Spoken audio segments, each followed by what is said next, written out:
देखिएगा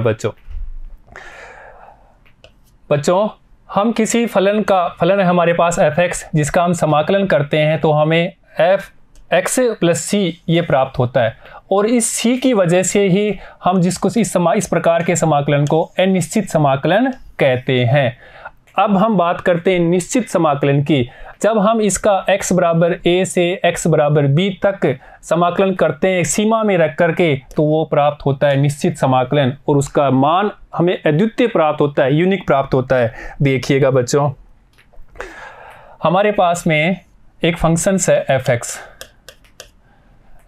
जिसका हमने अनिश्चित समाकलन किया, और वो हम जानते हैं f(x + c) प्राप्त होता है।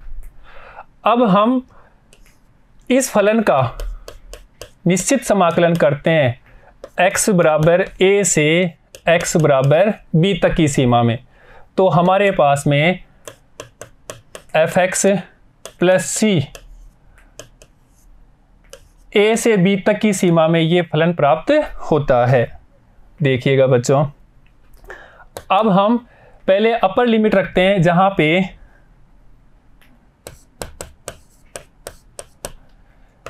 a बराबर निम्न सीमा, x की निम्न सीमा, और b बराबर उच्च सीमा है। तो बच्चों पहले x की यहाँ पे उच्च सीमा रखते हैं x की जगह, और फिर निम्न सीमा रखते हैं गठा करके। देखिएगा कैसे। इसलिए x बराबर a से b तक हमने f(x) का समाकलन किया, तो हमारे पास में f(x + c) a से b तक किया हमने समाकलन। देखिएगा, अब इसका मान रखते हैं तो f(b + c) माइनस fa और ये कांस्टेंट ऐसे कैसे -c, ये c से तो ये c कैंसिल,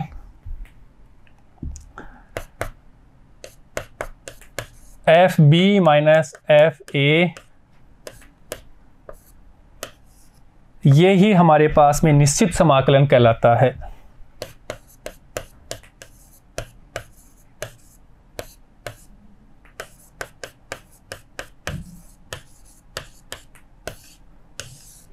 ठीक है बच्चों, तो हमने f(x) dx का समाकलन किया कहाँ से कहाँ तक, a से b तक, तो हमारे पास में fb - fa प्राप्त होता है, जहाँ पे x बराबर a निम्न सीमा और x बराबर b पर उच्च सीमा होती है।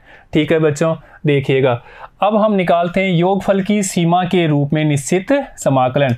इम्पोर्टेंट है बच्चों, ये बोर्ड की एग्जाम में ऐसे यहाँ से सीधा 6 नंबर या 4 नंबर का क्वेश्चन ऐसे कैसे आता है। ठीक है बच्चों, तो देखिएगा किसी फलन y बराबर f(x) का x बराबर a सीमा से x बराबर b सीमा तक निश्चित समाकलन फलन y बराबर f(x) के वक्र तथा x(x) के मध्य के क्षेत्रफल को प्रदर्शित करता है। देखिएगा बच्चों कैसे। हमारे पास में ये फलन है f(x) जिसका हमने समाकलन किया निश्चित समाकलन कहाँ से कहाँ तक, a से b तक। तो जो ये एरिया प्राप्त होता है, जो इस एरिया का क्षेत्रफल होता है, वो ही हमारा निश्चित समाकलन प्राप्त होता है। ठीक है बच्चों, अब ये कैसे प्राप्त होता है उसके बारे में भी डिस्कस करते हैं। अर्थात जो हमें निश्चित समाकलन प्राप्त होगा वो छायांकित भाग का क्षेत्रफल अर्थात शेडो रीजन का जो एरिया है, ये वाला एरिया है, उसी का एरिया ही ये समाकलन होता है। ठीक है बच्चों, आगे देखिए वक्र y बराबर f(x) और x बराबर a, x बराबर b एवं x से घिरे क्षेत्र का क्षेत्रफल ही हमारा क्या कहलाता है, ये वाला समाकलन निश्चित समाकलन कहलाता है। ठीक है बच्चों, अब ध्यान दीजिए यहाँ पे एक चीज,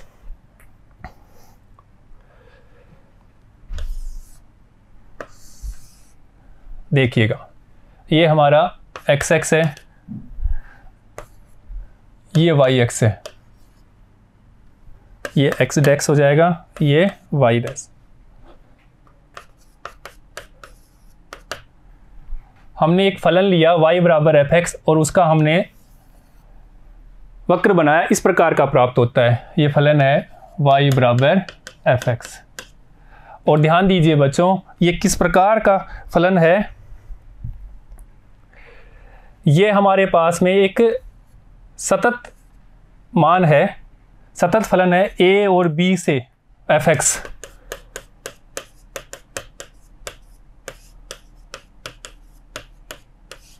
पहले इसको देखिए क्या होता है।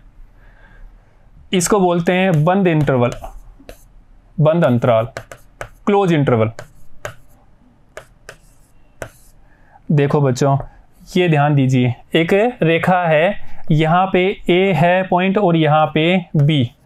जब हम A और B को दोनों, ये A और B को भी शामिल करें पूरा का पूरा, तब हमारे पास में उसको बोलेंगे बंद अंतराल। और अगर यही ऐसा हो कि यहाँ A हो और ये B हो, इनके बीच का शामिल करें तो वो होगा ओपन अंतराल। ठीक है, तो यहाँ पे किस प्रकार का होगा, ए भी शामिल है और ये बी पॉइंट भी शामिल है, तो ये कौन सा होगा, बंद अंतराल, क्लोज इंटरवल। अब देखिए सतत फलन क्या होता है कि जब हम किसी फलन का ग्राफ बनाते हैं, जब हम किसी फलन का ग्राफ बनाते हैं तो पेंसिल को नहीं उठाना पड़े, तो वो कौन सा फलन कहलाएगा, सतत फलन। तो हमने जो fx लिया, कहां से कहां तक लिया, एक बंद अंतराल a से b तक लिया और फलन कैसा है, सतत है, मतलब वो कहीं पे टूटा हुआ, इस प्रकार का टूटा हुआ फंक्शन नहीं है। अब ध्यान दीजिए यहां पे,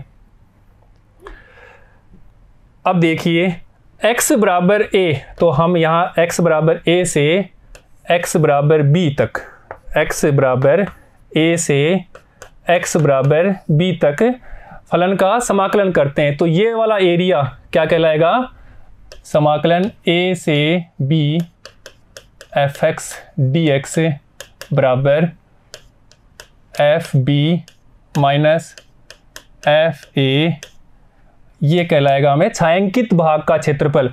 अर्थात हम इस फलन का, इस एरिया का अगर हम एरिया निकाल लें तो वो क्या कहलाएगा, हमारा समाकलन आ जाएगा। ठीक है बच्चों, देखिएगा अभी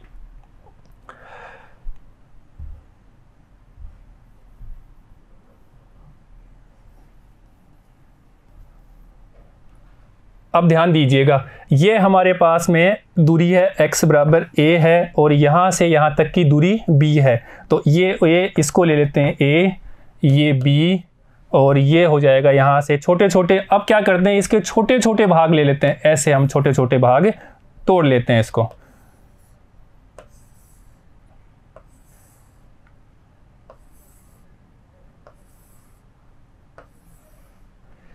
हम इसको दे देंगे a1, a2, a3 या ऐसे ऐसे, ये an-1 और यहाँ तक n। इस एरिया को हम n बराबर भागों में बांट लिया, n बराबर भागों में बांट लिया। बच्चों हम इस क्षेत्र का क्षेत्रफल निकाल लेते हैं तो हमें अपना समाकलन प्राप्त हो जाता है। अब उसके लिए हम क्या कर रहे हैं, इस एरिया को छोटे छोटे आयतों में, छोटे छोटे स्ट्रूप में तोड़ लेते हैं। तो अब यहाँ पे b, इसको b1, b2, b3 ऐसे ऐसे, ये bn-1 और ये bn, ये वक्र कौन सा है हमारा, y बराबर fx, सतत फलन है। अब ध्यान दीजिए बच्चों, समझने वाली बात यहाँ से स्टार्ट होती है, देखिएगा।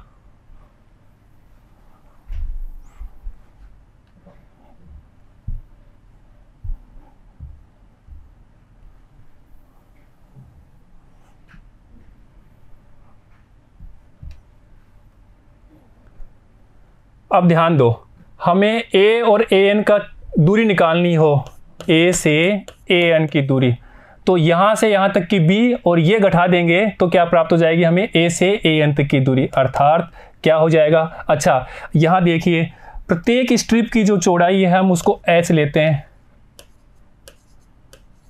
ये प्रत्येक स्ट्रिप की चौड़ाई कितनी है, सबके बराबर है h, बराबर भागों में आयत रूप में हमें इनको तोड़ा है, बांटा है।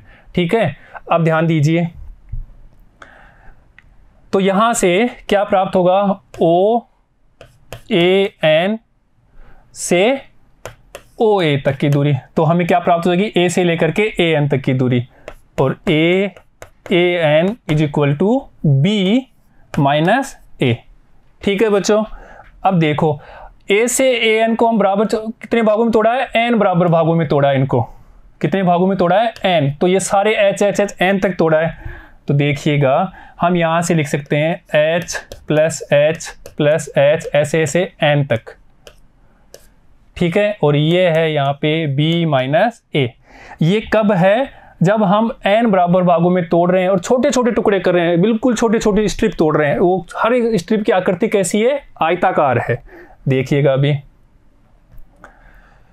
अब यहाँ पे देखो h कॉमन ले लिया तो 1 प्लस ऐसे n तक, तो b माइनस ए। तो h ये n हो जाएगा 1 से 1, तो ये b माइनस ए। तो यहाँ से h बराबर आ जाएगा b minus a upon n। अब इस चीज़ को ऐसे भी समझो, ये पेन है, अगर इस पेन को हमने 2 बराबर भागों में तोड़ा, इस पेन की लंबाई क्या है, l लंबाई है। ये वाला पेन जिसकी लंबाई कितनी है, l लंबाई का है। अगर हमने इसको 2 बराबर भागों में तोड़ा तो प्रत्येक भाग की लंबाई कितनी हो जाएगी, l/2। ऐसे ही हमने इसको 3 बराबर भागों में तोड़ा तो प्रत्येक भाग की लंबाई l/3। ऐसे ही हम तोड़ते जाएंगे इसको n बराबर भागों में, तो प्रत्येक भाग की लंबाई कितनी हो जाएगी, l/n। तो वहीं पे हमने किया है कि प्रत्येक जो चौड़ाई हमने ली है वो कितनी है, b minus a upon n। ठीक है बच्चों, यहाँ तक बात समझ में आई। आगे देखिए अभी, अब यहाँ पे ध्यान दीजिए, देखिए अभी ये हमारा फलन है y बराबर fx, अर्थात इस b के निर्देशांक, b पॉइंट के निर्देशांक निकालना है, b के निर्देशांक।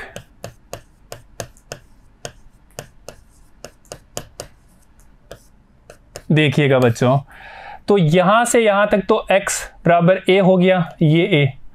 और ये देखिए बच्चों, इसके हमें निकालना है तो x बराबर a पर, और फलन क्या है हमारा, y बराबर fx है। इसलिए y क्या प्राप्त होगा बच्चों, यहाँ पे x रख देंगे, इसलिए y बराबर fa। ठीक है बच्चों, अर्थात इसके निर्देशांक b के, मान लो x y कोई निर्देश, कोई भी पॉइंट हो, यहाँ के निर्देशांक x y हैं। इस जगह x तो अपने पास a है, ये y है, तो ये इसके निर्देशांक हम x या x1 y1 जो भी मानते हैं। तो x तो हमारे पास क्या है, a है, x तो ये है, और y हमने निकाल लिया अभी, y बराबर fa, अर्थात ये हो जाएगा fa।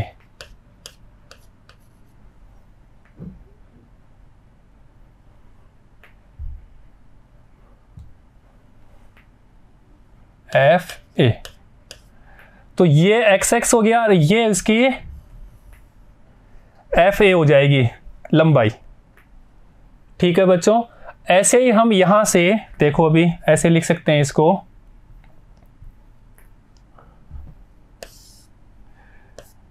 a b,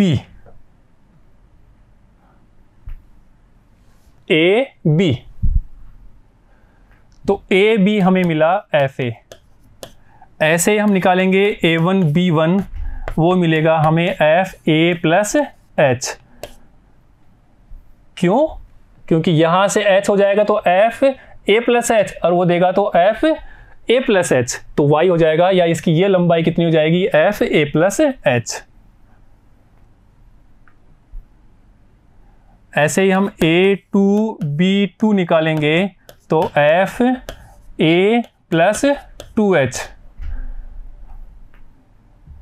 ऐसे चलते जाएंगे तो a, यहां तक देखो बच्चों, यहां तक निकालेंगे a n-1 b n-1, a n-1 b n-1, वो प्राप्त होगी हमें f, क्या प्राप्त होगा, a प्लस n-1 h। ठीक है बच्चों, अब देखो हम जानते हैं आयत का क्षेत्रफल, आयत का एरिया या क्षेत्रफल क्या होता है, लंबाई गुणा उसकी वृत्त या चौड़ाई।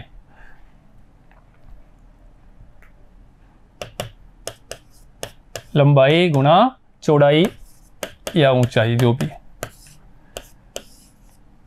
देखिएगा बच्चों, तो हम इस प्रकार n आयतों में तोड़ लेते हैं, छोटे छोटे छोटे छोटे। कितने आयतों में तोड़ लिया हमने, ये 1 आयत, 2 आयत, 3 आयत, 4, 5, ऐसे हमने n आयतों में तोड़ लिया। और प्रत्येक आयत की, ये देखो पहला आयत है, यहाँ से हम ये a से स्टार्ट कर रहे हैं, तो इसकी लंबाई f है, इसकी चौड़ाई a। दूसरा आयत a प्लस एच, ये इसकी लंबाई कितनी हो जाएगी, a प्लस एच, और यहाँ पे उसकी a प्लस एफ एच। तो प्रत्येक आयत की हमें लंबाई और चौड़ाई प्राप्त हो गई। तो हम यहाँ से प्रत्येक आयत को लेकर के उनको टोटल कर देंगे, योग कर देंगे, तो हमें ये पूरे क्षेत्र का, इस पूरे क्षेत्र का क्षेत्रफल मिल जाएगा हमें। ठीक है बच्चों, देखिएगा अभी।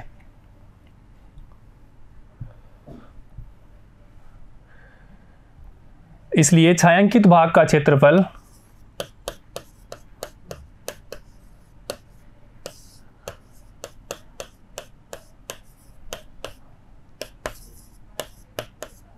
देखो, पहले आयत का क्षेत्रफल निकालते हैं फर्स्ट। तो पहले आयत का क्षेत्रफल क्या है, उसकी चौड़ाई, जो उसकी चौड़ाई है वो तो h सबके लिए बराबर ही है, तो h।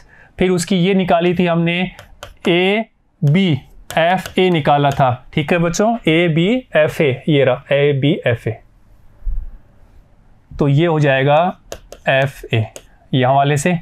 अब देखो दूसरे आयत के लिए h, चौड़ाई तो सबके लिए बराबर रहेगी, h यहाँ पे हो जाएगा उसकी F a plus H. Same ऐसे ही आगे आगे चलते जाएंगे, तो यहाँ प्राप्त हो जाएगा n वापस n-1, तो ये हो जाएगा h f a plus n-1। ठीक है बच्चों, ये h। देखिएगा यहाँ से हम h कॉमन ले लेते हैं, तो क्या हो जाएगा, यहाँ पे मिलेगा एफ ए, यहाँ पे एफ ए प्लस एच, और फिर h कॉमन ले लिया, तो यहाँ से F a plus n-1 h। देखिएगा हम यहाँ से स्टार्ट कर रहे हैं, यहाँ से n टुकड़े में बांटा, तो पहले हमने ये लिया है, फिर a1 फिर a2। अगर हम यहाँ से लेते a1 से लेते हैं, तो कहाँ से स्टार्ट होगा, a प्लस एच से स्टार्ट होगा, और कहाँ तक जाएगा, n तक जाएगा। ठीक है, देखिएगा अभी। अब एक चीज़ और देखिए, अगर हम यहाँ पे ऐसे लेते हैं तो वेरिएशन आएगा, तो हम इसको n को अनंत की ओर भेजते हैं, अनंत की ओर अग्रसर करते हैं, तो h का जो मान है वो कैसा हो जाएगा, 0 की ओर जाएगा। तब हमें h बराबर b minus a upon n प्राप्त होता है, जो हमने निकाला था। ये किस लिए करते हैं, ताकि अगर ऐसा करेंगे तो ये वेरिएशन आएगा। मान लो ये था, तो ये ऐसे आयत बने, ऐसे बनेगा। अगर हम ये लेते हैं, इस वाले हमें क्षेत्र का पूरा ये लेना, यहाँ से इस वाले का, तो इसके लिए क्या करते हैं, ये जो आयत बने, जो वेरिएशन कम हो, इसके लिए हम h को इतना छोटा लेते हैं ताकि इनके टुकड़े अनंत की ओर का इतने छोटे टुकड़े कर लेते हैं, बहुत ज़्यादा टुकड़े करते हैं, अनंत की ओर टुकड़े कर अनंत टुकड़े कर लेते हैं। इसलिए h क्या प्राप्त होगा, 0, ताकि हमें यहाँ जो वेरिएशन था, जो आयत ना बने, उसको वेरिएशन को ये ख़त्म कर देता है। इसीलिए हम उसको लिमिट लेकर के इसको सोल्व करते हैं। देखिएगा,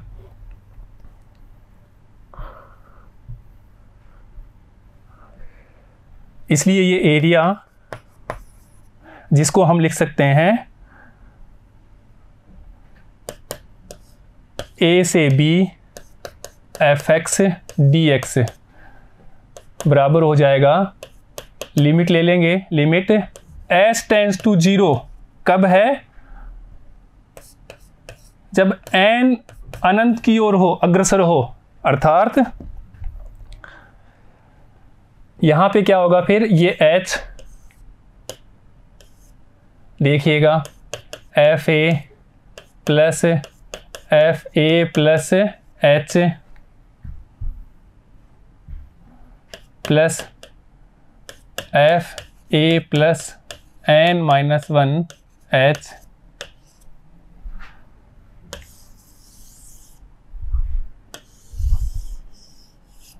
और बच्चों यही प्रथम सिद्धांत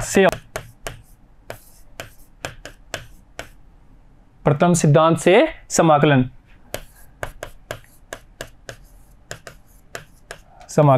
निकालना।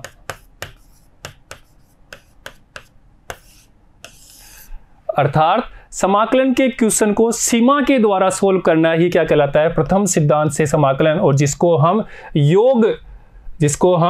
योग की सीमा के रूप में निश्चित समाकलन कहते हैं। ठीक है बच्चों, तो यही हमने यहाँ पे निकाला था। b माइनस ए दूरी को n बराबर भागों में बांटा, निकाला हमने, जिसमें n आयत प्राप्त होते हैं। ठीक है, जहाँ पे n को अनंत की ओर अग्रसर किया तो h, अर्थात ये छोटी छोटी जो हमने h लिए थे, जो यह h अगर छोटे छोटे टुकड़े कर दिए, अर्थात h का मान क्या हो जाएगा 0, और n कब होगा, जब n अनंत की ओर होगा।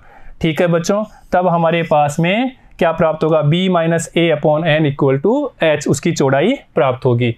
ठीक है बच्चों, देखिएगा, तो ये हमारा पास में फॉर्मूला प्राप्त हो गया, जिसको हमने अभी प्राप्त किया है।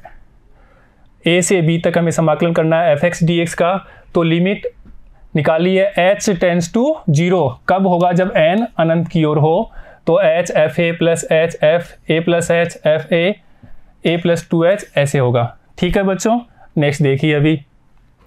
तो इस परिभाषा के प्रयोग से निश्चित समाकलन के मान ज्ञात करने की विधि को प्रथम सिद्धांत से समाकलन निकालना समाकलन कहते हैं, या समाकलन गणित की प्रथम आधारभूत ये प्रमेय भी है। कौन सी वाली, ये f(x) dx a से b is equal to f b minus f a, और ये किसके बराबर है, बराबर है limit h tends to 0 h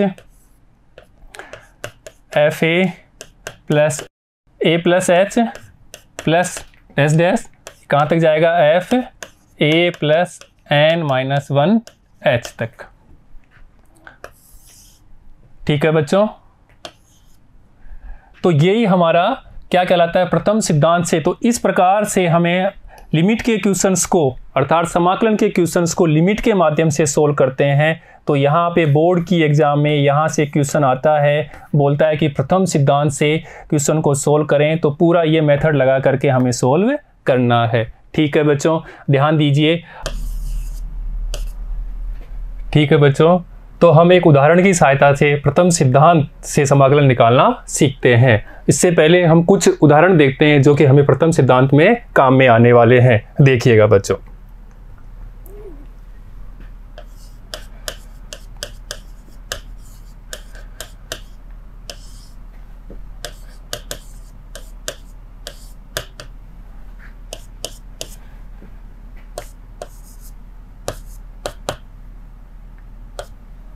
r बराबर 1 से लेकर के n प्राकृत संख्याओं का योग निकालना हो, जैसे कि 1 प्लस 2 प्लस 3 प्लस 4 ऐसे n तक हो, तो इसका मान हमें n प्लस 1/2 प्राप्त होता है।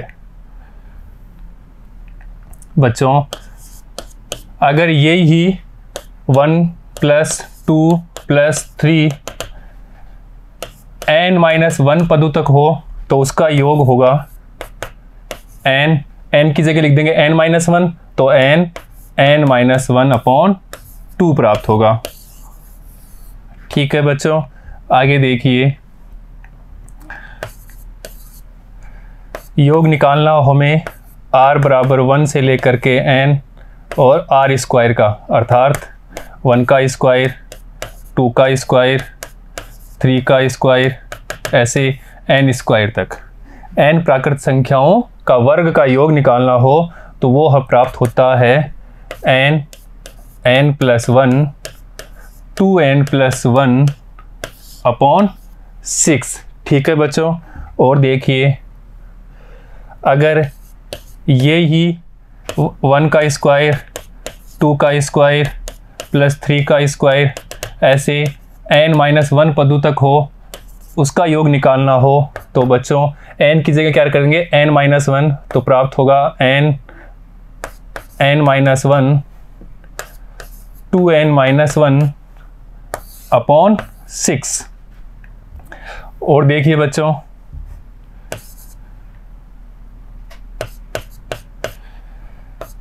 हमें योग निकालना हो r बराबर 1 से लेकर के n, जैसे 1 का क्यूब, 2 का क्यूब, 3 का क्यूब, ऐसे n पदों तक। तो देखिएगा बच्चों, इसका जो मान होता है वो होता है n+1/2 का पूरे का होल स्क्वायर। ठीक है बच्चों, और देखिए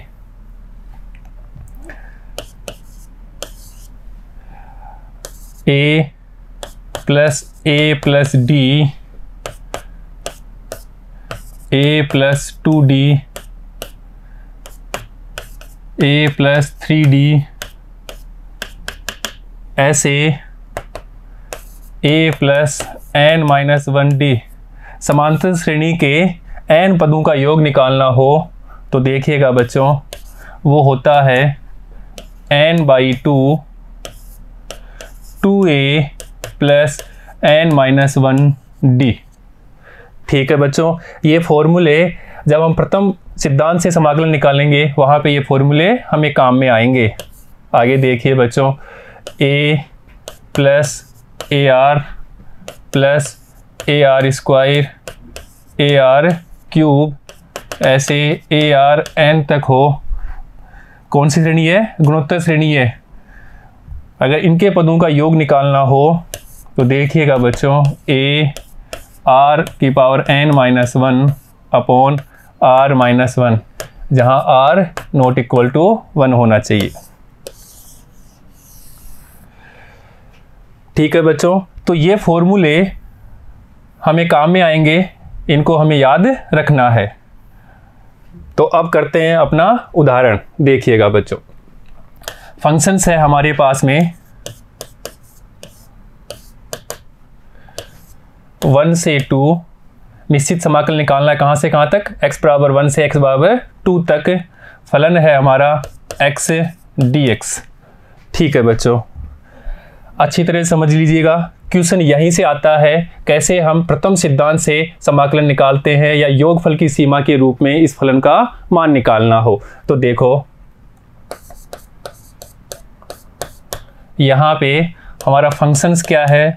फंक्शंस है हमारा x। फंक्शन क्या है? f(x) बराबर x। इस क्वेश्चन में a बराबर क्या है? 1।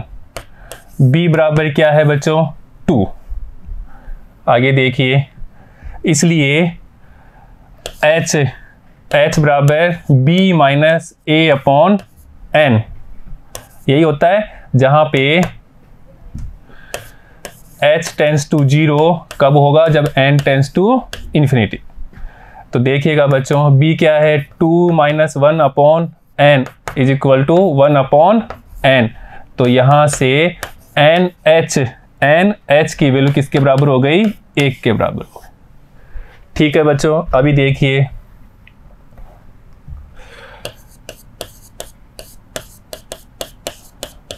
हम जानते हैं, हमने प्रथम समाकलन का सिद्धांत निकाला है। देखिएगा क्या है वो, a से b तक किसी फंक्शंस का हमें निश्चित समाकलन निकालना हो तो वो प्राप्त होता है limit h tends to 0 h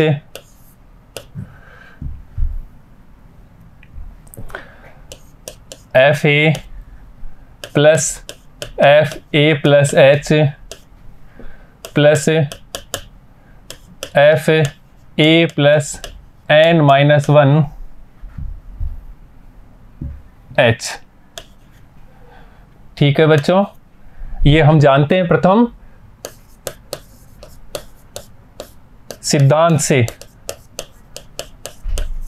सिद्धांत से समाकलन निकालना।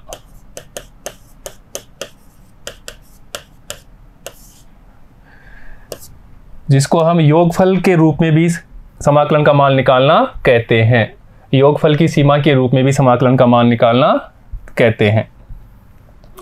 अभी ध्यान दीजिए, इसलिए हमारा फंक्शंस है 1 से लेकर के 2x dx, 1 से लेकर के 2x dx, 1 से लेकर के 2x dx। देखिएगा बच्चों, यहाँ पे लिमिट h टेंस टू 0, ये h, यहाँ देखो f a क्या है हमारे पास में 1, तो यहाँ लिखेंगे f1। ठीक है बच्चों, आगे देखो प्लस f1 प्लस h, ऐसे f1 plus n minus 1h। ठीक है बच्चों, जहाँ पे f a था, a की जगह हमने 1 लिख दिया क्योंकि हमारे a बराबर 1 है। अब ध्यान दीजिए आगे,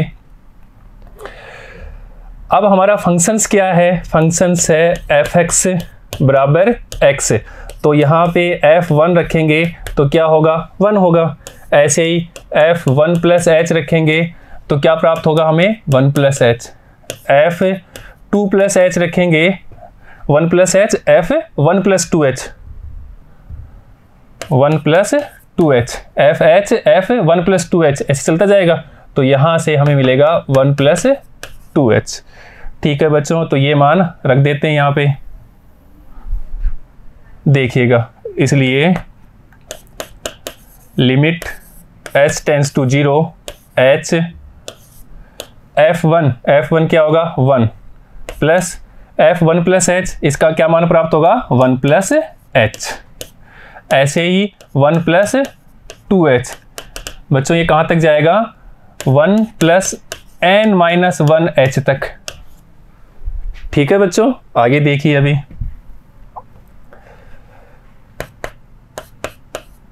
limit h tends to 0 h, ये 1 प्लस 1 प्लस 1, ऐसे ऐसे n पदों तक जाएगा ये।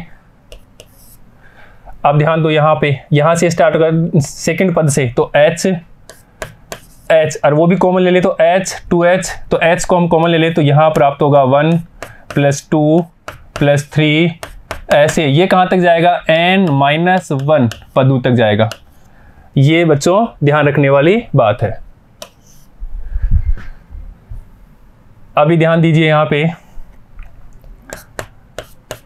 Limit h tends to 0 h, अब यहाँ देखो 1 1 1 n, तो n पदों तक है तो वो हो जाएगा n प्लस, यहाँ देखिए h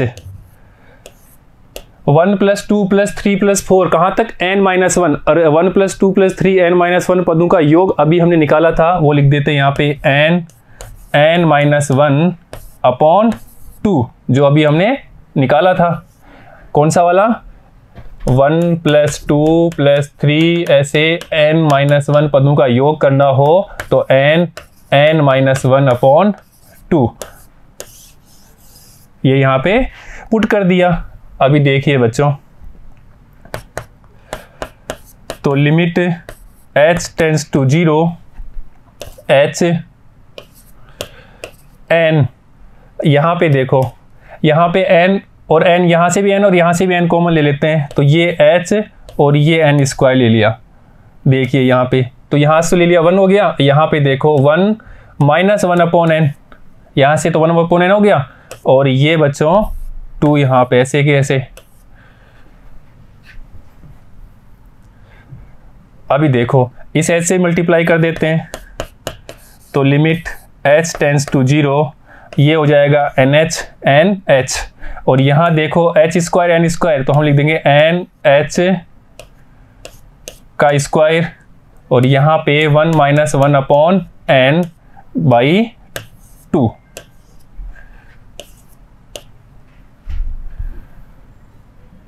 और हमने निकाला है कि NH बराबर क्या था हमारे पास में 1 था, क्योंकि H बराबर B minus A upon N, तो B क्या था 2 माइनस 1 अपॉन N, तो NH क्या हो गया 1। ठीक है, ये कब होगा जब H टेंस टू 0 और N इन्फिनिटी हो। ठीक है बच्चों, ठीक है, आगे देखिए अभी अच्छी तरह समझते रहिएगा। एग्ज़ाम में क्वेश्चन ऐसे कैसे आता है, यहाँ से हमें बोर्ड की एग्ज़ाम में 4 नंबर या 6 अंक का क्वेश्चन आता है कि प्रथम सिद्धांत से या योगफल के रूप में किसी भी फलन का हमें समाकलन निकालना होगा। देखिए, इसलिए लिमिट भी लगा देते हैं। तो यहाँ पे तो NH की जगह 1, तो ये 1 NH की जगह लिमिट लगा रहे तो यहाँ पे 1 लिख दिया NH की जगह, प्लस 1 का स्क्वायर 1 ही रहेगा अपॉन 2। यहाँ देखो बच्चों 1 माइनस 1 अपॉन n इन्फिनिटी है तो ये 0 हो जाएगा, इन्फिनिटी तो ये 0 हो जाएगा। तो यहाँ क्या प्राप्त होगा, देखिएगा 1 प्लस ये 0 तो 1 ही रहेगा, तो 1/2 अर्थात क्या हो जाएगा 3/2। ठीक है बच्चों, अब देखिए, अब हम डायरेक्ट निश्चित समाकलन निकाल लेते हैं। कैसे, देखो एक बार, समाकलन 1 से 2 तक x dx। तो x का समाकलन करते हैं तो x² होता है, ये हमें पता है। लिमिट लगा देते हैं 1 से 2 तक। अब देखते हैं 1/2 तो हम बाहर ले लेते हैं, ऐसे कैसे, x² पहले अपर लिमिट में लगाते हैं, x² 2 लिखते हैं, तो ये 2 का स्क्वायर माइनस 1 का स्क्वायर, तो 1/2 4 माइनस 1, ये भी 3/2 प्राप्त हो रहा है, और वो भी हमारे पास में 3/2 प्राप्त हो रहा है। पर एग्जाम में बोलता है कि योगफल की सीमा के रूप में, योगफल की सीमा के रूप में मान निकालना है, तो हमें ये मेथड ही यूज करना है। ये कर दिया तो नंबर नहीं मिलेंगे। ठीक है बच्चों, एक उदाहरण और लेते हैं और समझते हैं। देखिएगा, देखो बच्चों, इसको भी योगफल की सीमा के रूप में इस फंक्शंस का हमें मान निकालना है।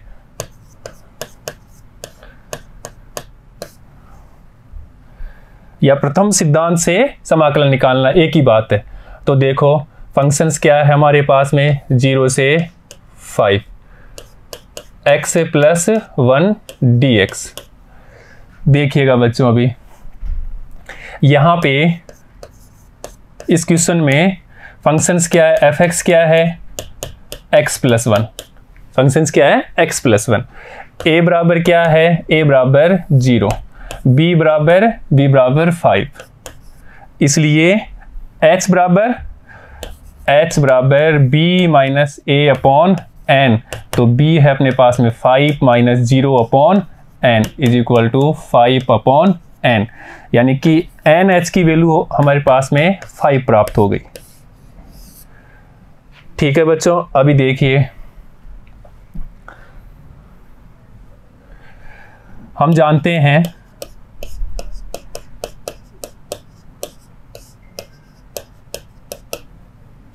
कि a से b तक fx का निश्चित समाकलन करना हो तो क्या प्राप्त होता है हमें, limit h tends to 0 h fa plus fa plus h fa plus n minus 1 h, ये बच्चों fa माइनस 1 h।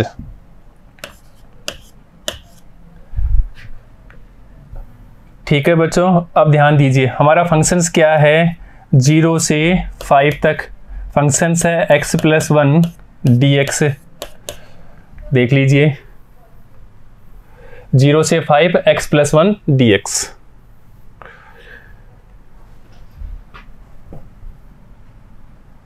अच्छे से समझिएगा, तो लिमिट h टेंड्स टू 0, ये h, f a क्या है 0, तो f 0 plus f 0 plus h, ऐसे f 0 plus n minus 1 h। ठीक है बच्चों, a बराबर क्या था हमारे पास में, a बराबर 0 था, a बराबर 0, तो यहाँ पे a बराबर 0 रख दिया। अभी ध्यान दीजिए, फंक्शंस है हमारा एफ एक्स बराबर एक्स प्लस वन, तो एफ जीरो रखेंगे, एफ जीरो तो क्या देगा 0 + 1 तो ये 1 देगा। इसी प्रकार एफ 0 + h तो यहाँ पे रखेंगे 0 + h + 1 तो हमें क्या देगा h + 1।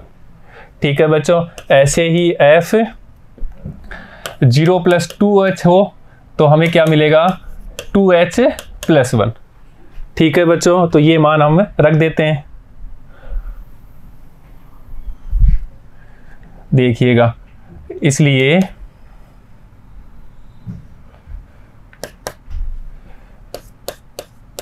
Limit h tends to 0 h f0 पे क्या देगा 1 प्लस f0 + h पे क्या देगा बच्चों f0 + h तो h + 1 ऐसे ही 2h + 1 f0 + 2h पे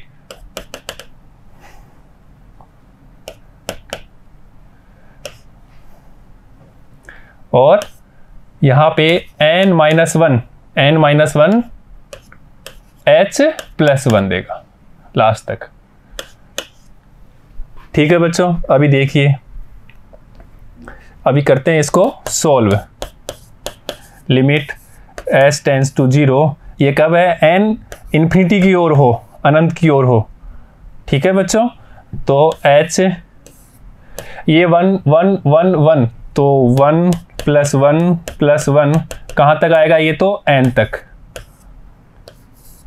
अब यहाँ देखो प्लस h कहाँ से, सेकंड से है और कहाँ तक है n - 1 तक है, तो यहाँ से हम h कॉमन ले लेते हैं तो ये 1, यहाँ से 2, ऐसे 3, ये कहाँ तक जा रहा है n - 1।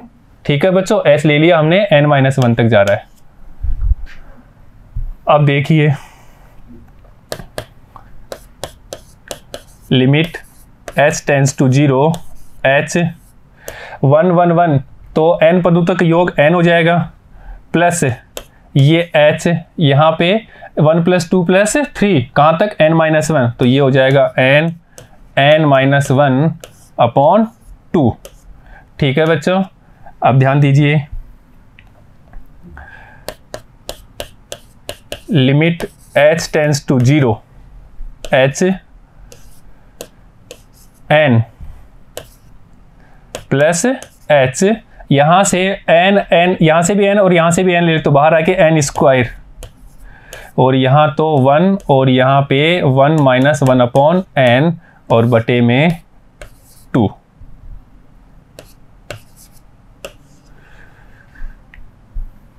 देखिएगा बच्चों, अभी h से मल्टीप्लाई कर देते हैं तो लिमिट h टेंड्स टू 0 ये हो जाएगा NH, यहाँ पे देखो h² n² तो हम लिख देंगे NH का होल स्क्वायर, और यहाँ पे 1 - 1/n/2। ठीक है बच्चों, अब हम जानते हैं कि NH अभी हमने निकाला कितना प्राप्त हुआ था 5, कब, जब h टेंड्स टू 0 और n टेंड्स टू इन्फिनिटी। देखिए NH बराबर 5 निकाला था हमने, तो वहां पे रख देते हैं और लिमिट लगा देते हैं। इसलिए देखिएगा यहाँ पे 5 + 5 का स्क्वायर अपॉन 2 और यहाँ पे 1/1/n इन्फिनिटी हो जाएगा और ये 0 हो जाएगा तो 1 ही रहेगा। तो देखिएगा अभी 5 + 25/2 इज इक्वल टू 10 + 25/2 तो 35/2 आंसर। ठीक है बच्चों, अब हम सीधा भी करके देख लेते हैं, डायरेक्ट निश्चित समाकलन करके देख लेते हैं।